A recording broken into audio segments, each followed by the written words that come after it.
So I'm just waiting for the customer to come back to collect his Tesla. We repaired a bodyline dent and got it out maybe 97%, something like that. And it just made me think of the other day when I did the little video talking about accessing the other side of dents, basically to remove them. And here's a completely different challenge. So basically, Tesla, aluminium doors. So basically they're a lot harder to work with. It's a lot harder to push. So you need to get really good access, really, to push the other side. Normally we go down the windows for any kind of damage in doors. However, for a Tesla, double glazed windows are a problem, and they are notorious for basically having all sorts of different bracing on the inside, which is fantastic for safety. It's not amazing for taking out dents. So how do we get to the other side of the dent here? So the dent was here.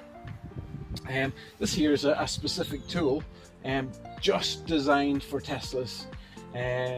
So this one here, what we did is basically remove the locking mechanism and attached a little carabiner to it so that it could drop down inside and I'd be able to pull it back up afterwards.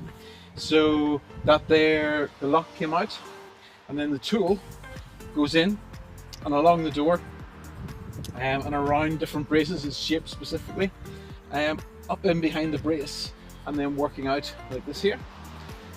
And then, so generally you can't just take out a dent from one angle, from one reflection. So you could, in theory, you could take out a dent that you couldn't see from here, but if you went to the other side, you'd still see, not necessarily the original dent, but you'd still see quite a lot of dent. So I had to somehow get a view from the other side as well. And in this case, open the front door and taking out the rubber for the wiring harness. So all the wiring for the back door comes from the chassis basically into the door through a rubber wiring harness. So basically removing that and then using again a different Tesla tool. So this one's shaped just for that way. So using the opposite shaped tool to get in this side and to work on it from this angle. So yeah, to be honest, I enjoyed the challenge, but it was definitely a challenge. I hope you find it interesting.